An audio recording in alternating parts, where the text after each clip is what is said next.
مجھے یہاں پہ جملہ یاد آ گیا مبلغ اعظم قبلہ مولانا اسماعیل علیہ مقام ہو، یہ وحد مناظر شیعہ قوم ایک ایسا اللہ نے پیدا کیا تھا اور سیدہ نے عطا کیا جس نے ساری زندگی پڑھا ہی بی بی کا حق تھا۔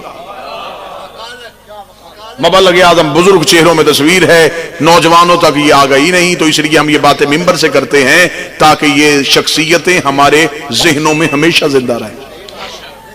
مبلغ اعظم مولانا اسماعیل نے جب شیعہ ہوئے تھے، انہوں نے کہا تھا کہ میں نے بی بی سے خیرات مانگی ہے، بی بی مجھے دنیا نہ دے، دولت نہ دے، کرم مجھ پہ اتنا کر کے تیرا دشمن سوال ختم کرے،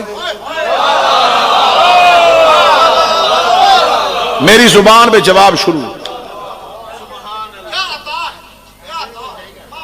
بادشاہ حسین کی عزت قسم لوگوں نے سمجھا کہ شاید مولانا اسماعیل مولوی تھا، اپنے دور کا فقیر تھا۔ میرے شہر کو یہ اعزاز آج بھی حاصل ہے کہ میری دھرتی پہ وہ مرد قلندر سو رہا۔ آج بھی مبلغ اعظم مولانا اسماعیل، آپ جائیں فیصل آباد کے جنرل بس سٹینڈ، اس کے عقب میں ایک دربار ہے، بابا نور شاہ ولی سرکار، اس کے قریب ایک فقیر سید سویا دھوپ شاہ۔ مبلغ اعظم مولانا اسماعیل نے بابا حامد شاہ جی کہا تھا، اپنی وصیت میں لکھا تھا، آج بھی ان کی وصیت ان کے درس میں موجود ہے، میری قبر پکی نہ کرنا، اس کے اوپر کوئی گنبد نہ بنانا، مجھے کسی سید کے قدموں میں دفنا دینا۔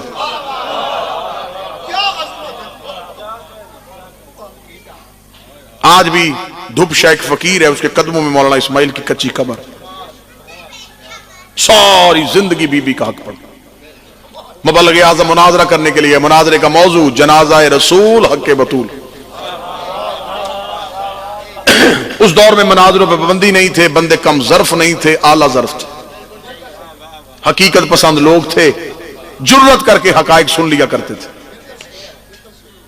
مناظرے ہوتے تھے، لوگ بیٹھ جاتے تھے، فیصلے ہوتے تھے۔ ادھر لگ گیا ٹیبل، ادھر مولوی اسماعیل بیٹھ گئے، ادھر سامنے ٹیبل لگ گیا، ادھر مخالف فریق بیٹھ گیا، ایک مائک مولانا اسماعیل کے آگے، ایک ادھر، ادھر بھی کتابیں۔ میں قوم کے بچوں کے سامنے کی تصویر اس لیے بنا رہا ہوں، انہوں نے مناظرے ہوتے دیکھے نہیں، تھوڑے سی میں یہ کروں، ذرا ماحول پیدا کروں تاکہ پتا چلے کہ مناظرے ہوتے کیسے ہیں۔ ادھر بھی کتابیں، ادھر بھی کتابیں، اور بڑی عزت کے ساتھ باتیں ہو رہی ہیں، اور آگے شیعہ سنی اکٹھے بیٹھے ہیں۔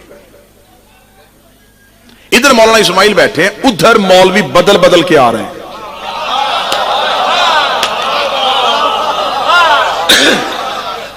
تھوڑی دیر کے لیے ایک بیٹھتا ہے، اس کے بعد دوسرا اسے کہتا تو آ، اب تیرے دلیل اچھی نہیں آ رہی، تو نیچے اتر۔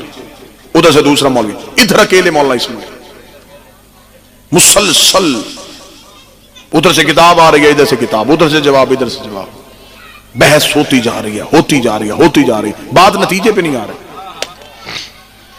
ادھر ایک ایسا، تھوڑی دیر کے بعد ایک ایسا مولوی آ گیا، وہ بیٹھا، اس نے بیٹھتے ہی کہا، اس نے کہا مولانا اسماعیل، مناظرے میں بحث بعد میں ہوگی، پہلے مناظرے کا موضوع بتا۔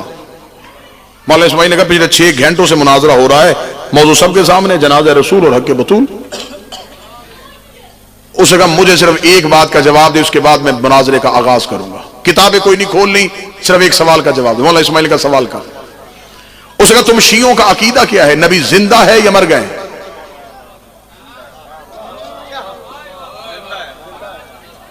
مولانا اسماعیل نے فوراً کہا ہمارا عقیدہ نبی زندہ ہے۔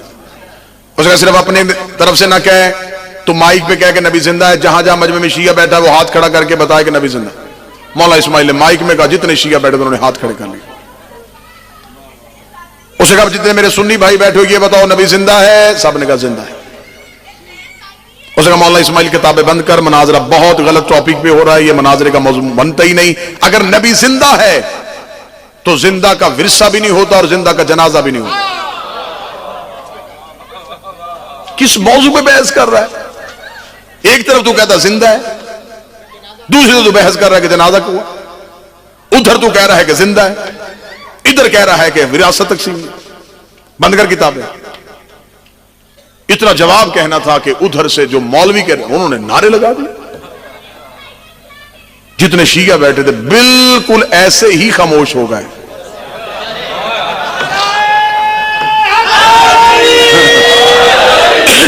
شیعت کی تاریخ تو بابا جی نہیں بدلتی نا، بندے خاموش ہو گئے، بالکل ہو کا عالم ہو گیا بھیا۔ علمان مولوی اسماعیل کو ایک ہی بات میں اس نے خاموش کروا دیا۔ پھر آگے بھی تو مولانا اسماعیل کے قریب بیٹھے ہوتے تھے شاگرد، جن کے پاس وہ لوہے کے بڑے بڑے ٹرنک ہوتے تھے جن میں کتابیں ہوتی تھی۔ مولانا اسماعیل سر پہ کلا بیٹھے ہوئے ہیں، مولانا اسماعیل نے شاگردوں سے کہا اٹھو بھائی کتابیں اٹھاؤ، مناظرہ ختم ہو گیا۔ شاگردوں نے کتابیں اٹھانی شروع کر دی، دوسروں نے نعرے لگانے شروع کر دیے۔ اس مولوی نے مائک میں جذباتی ہو گیا، مولوی اسماعیل ایسے نہیں جانے دوں گا، اعلان کر کے جا کہ تو مناظرہ ہار کے جا رہا ہے۔ اتنا کہنا تھا، مولانا اسماعیل کتابیں اٹھواتے ہوئے اس مولوی کی طرف دیکھے گا، اللہ نے ابھی تک وہ زبان پیدا ہی نہیں کی جو مولوی اسماعیل کو ہرا کے چلے جائے۔ اس نے کہا پھر مجھے دلیل کا جواب دے کے جا۔ مولوی اسماعیل نے کہا بڑی اچھی دلیل تو نے دی ہے کہ زندہ کا ورثہ نہیں ہوتا، زندہ کا جنازہ بھی نہیں ہوتا، ایک بات تو بھی اپنے مائک پہ کہہ، زندہ کا خلیفہ بھی کوئی نہیں ہو۔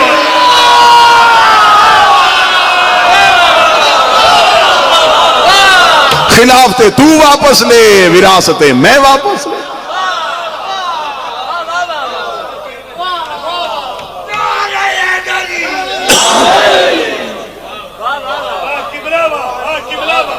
مولا حسین عزت عطا فرمائے، حق تک پہنچنے کا کوئی متلاشی ہو تو اتنے موتی ہیں کہ ایک لمحہ نہ لگے حق تک پہنچنے میں۔ بی بی نے گواہ پیش کیا، وہ قرآن تھا۔ بی بی نے دوسرے گواہ حسن حسین پیش کیے، وہ بنسے قرآن رسول کے بیٹے تھے۔ چوتھی گواہ بی بی کی بڑی اچھی تھی، بی بی نے چوتھی گواہی ام ایمن کی دلوائی تھی۔ ام ایمن رسول کی کنیز نہیں تھی، جناب عبداللہ کی کنیز تھی۔ جناب عبداللہ رسول کو دے کے گئے تھے، رسول زہرا کو دے کے چلے گئے۔ بی بی ام ایمن کو اس لیے لے کے آئی تھی، بی بی کو خبر تھی کہ حاکم نے ایک حدیث پیش کرنی ہے جس حدیث کا کوئی سرا نہیں اور کوئی وجود نہیں ہے۔ حاکم نے کہنا ہے کہ نبی نہ وارث بنتے ہیں نہ بناتے ہیں۔ بی بی نے کہا یہ سامنے کھڑی ہے ام ایمن، تیری حدیث کو رد کرنے کے لیے اکیلی کافی۔ اگر نبی وارث بنتے نہیں تو عبداللہ کی کنیز کے وارث محمد کیسے بنے؟ اگر نبی وارث بناتے نہیں تو نبی نے اپنی کنیز مجھے کیوں دی؟ سیدہ نے پہلا کیس کیا، اور یہاں تک ابھی تک اس بات پہ بحث ہو رہی ہے کہ زہرا دربار میں گئی تھی، بی بی نے میں آج آپ کے سامنے بات کھولوں، بی بی نے ایک کیس نہیں، ایک وقت میں 2 مقدمے لڑے۔ پہلا کیس بی بی کا نصاب شہادت نامکمل ہونے کی وجہ سے خارج کر دیا گیا۔ بی بی نے گواہیاں نہیں بدلی، بی بی نے کیس خارج کروا لیا۔ بی بی کا تاریخ میں لکھا گیا کہ تو نے مجھ سے گواہ مانگے، تاریخ میں لکھا گیا تو نے میری گواہیوں کو جھٹلایا۔ بی بی نے کہا نہ میں گواہیاں بدلوں گی، یہ کیس ہو گیا سائٹ پہ۔ بی بی نے وہیں کھڑے دوسرا کیس دائر کر دیا۔ بی بی نے کہا تو حاکم ہے، میں بیٹی بن کے باپ کا حق لینے آئی ہوں، مجھے دے۔ قرآن جب کہتا ہے کہ بیٹی باپ کی وراثت میں حصے دار ہوتی، حاکم پھر خاموش ہوا۔ حاکم نے کہا یہ فیصلہ وہی ہے جو پہلے کیس میں ہوا۔ بی بی نے دوسری فائل ہٹائی، بی بی نے وہیں کھڑے تیسرا کیس کر دیا۔ آئے ہائے، تیسرا کیس سننا شاید آپ نے پہلی بار سنا ہو، لیکن آپ کے چہروں کی چمک بتا دے کہ کہاں کہاں تک بات پہنچی۔ بی بی نے وہیں کھڑے تیسرا کیس کیا۔ بی بی نے کہا خدیجہ کی بیٹی آئی ہے، خدیجہ کا حق واپس کر۔ آئے ہائے ہائے ہائے،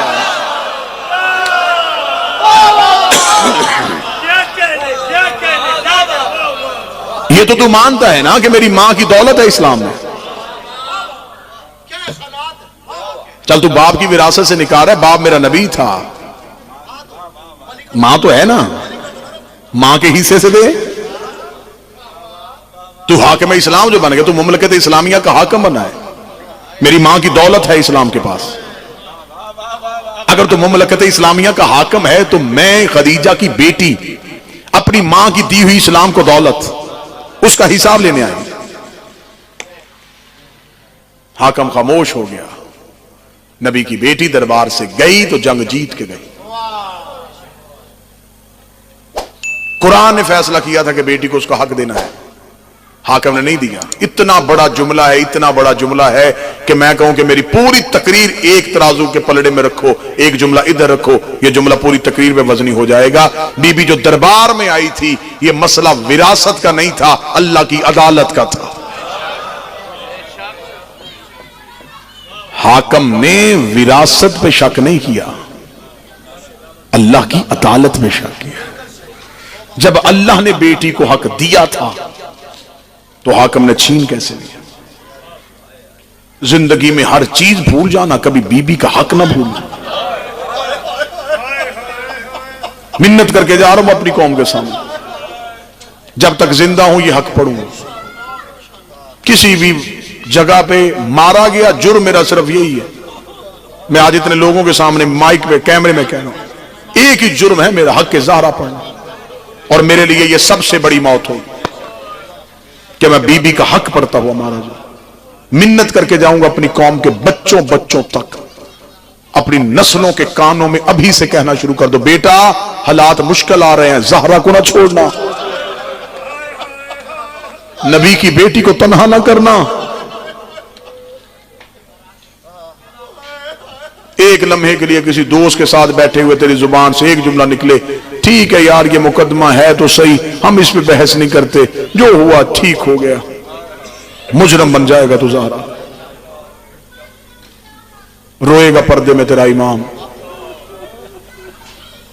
معصوم فرماتے اگر تم چاہتے ہو کہ تمہاری قبر کی پہلی رات میرا دادا علی تمہارا شکریہ ادا کرنے آئے، یہ نہیں کہا کہ ملنے آئے، شکریہ ادا کرنے آئے، مولا فرماتے میری دادی کی حق پہ پردہ نہ ڈالنا۔ لوگوں کو کھل کے بتایا کرو، بسم اللہ شاہی تشریف، لوگوں کو کھل کے بتایا کرو کہ رسول کی بیٹی دربار گئی تھی۔ سنی بھائی بیٹھے ہیں، یقیناً بیٹھے ہیں، میرے لیے قابل احترام اہل سنت بھی مسلمان ہے، کلمہ وہ بھی نبی کا پڑھتا ہے۔ میں اپنے اہل سنت بھائیوں سے کہوں گا بھی مجلس ختم ہوگی، جتنی دیر گھر تک جاتے رہنا رستے میں میری بات سوچتے جانا۔ مغرب کی نماز پڑھ کے جس مولانا کے پیچھے نماز پڑھے اس کو تنہائی میں لے کے بیٹھ جانا، اسے نہ بتانا کہ تم مجلس میں گیا تھا، اسے کہنا مولانا میں کلمہ پڑھتا ہوں نبی کا، ایک شریعت کی بات پوچھنے آیا ہوں، وہ کہے گا بتا، اسے کہنا مجھے صرف اتنا بتا نبی کے بعد نبی کی بیٹی کتنے دن زندہ رہی، یہ سوال ضرور کر۔ وہ فوراً آپ کو کہے گا 3 طرح کی روایتیں ہیں، کوئی کہتی ہے 60 دن، کوئی کہتی ہے 75 دن، کوئی کہتی ہے 90 دن۔ جب وہ بتا دے تو اس کے سامنے ہاتھ باندھ کے کہنا مولانا مرنا میں نے ہے، قبر اپنی میں جانا ہے، مجھے صرف ایک سوال کا جواب دے، محمد کی بیٹی دنیا میں کس صدمے سے گئی تھی؟ طبعی موت تھی، بیمار تھی رسول کی بیٹی، بابے کے جانے کے بعد اداس ہو گئی تھی، اتنی جلدی کیوں چلی گئی؟ وہ فوراً تجھ پہ سوال کرے گا کہ تو کبھی کسی شیعہ مجلس میں تو نہیں گیا، تیرا کوئی دوست شیعہ تو نہیں ہے؟ یہ ایسی باتیں ایسے جھوٹے پراپوگنڈے شیعہ کرتے ہیں، ان کی باتوں میں نہ آیا کرو۔ وہ تجھے یہ بات کہہ کے مطمئن کرنے کی کوشش کرے گا، میں تیرے اطمینان کے بت کو توڑنے کے لیے کہ تو وہاں سے مطمئن ہو کہ نہ آئے، میں تمہارے سامنے ممبر پہ ہوں، میں تمہارے سامنے حاضر ہوں، ابھی مجلس میں آنے سے پہلے وضو کر کے آیا ہوں، شیعہ قوم کا سب سے چھوٹا ذاکر ہوں، مہمان ہوں تمہارا، مجھے شیعہ نہ سمجھ، مجھے مسلمان سمجھ، مجھے مسافر سمجھ۔ مسافر نہ جاننے والا اجنبی پنچایت میں کھڑا ہو کے قسم دے دے، بابا جی بندے کہتے بس اس نے دے دی اب مان لو، جھوٹی دی ہے یہ جانے تو اللہ جانے۔ میرا سنی بھائی صرف تیرے اطمینان کے لیے کہنے لگا ہوں، میں تمہارے سامنے کھڑا ہوں، مجھے اللہ کی ربوبیت کی قسم، مجھے نبی کی رسالت کی قسم، مجھے علی کی ولایت کی قسم، مجھے بطول کی صداقت کی قسم، مجھے حسن کے کفن کی قسم، مجھے حسین کی 13 ضربوں کی قسم۔ سنی بھائیوں تمہارے مطمئن کرنے کے لیے کہنے لگا غلط پڑھوں، نبی کا مجرم بنوں، علی اپنے نوکروں میں سے نہ اٹھائے، قیامت والے دن میرا شمار یہودیوں کے ساتھ ہو، جہنم کا آخری بدترین ٹھکانہ میرا ٹھکانہ قرار پائے۔ اتنی بڑی بددعائیں اور قسمیں دے کے کہنے لگا ہوں قتل کیا تھا مسلمانوں نے نبی کی بیٹی۔ میرا یہ کہنا میری بی بی گواہی میں درج کر لے، میں قیامت والے دن اپنی شہزادی کے سامنے سرخرو ہو سکوں کہ بی بی میں نے قسمیں پڑھ پڑھ کے تیرا قتل پڑھا تھا، لوگ حوالے مانگتے تھے میں قسمیں دیتا رہا ہوں، مارا تھا مسلمانوں نے پیغمبر کی بیٹی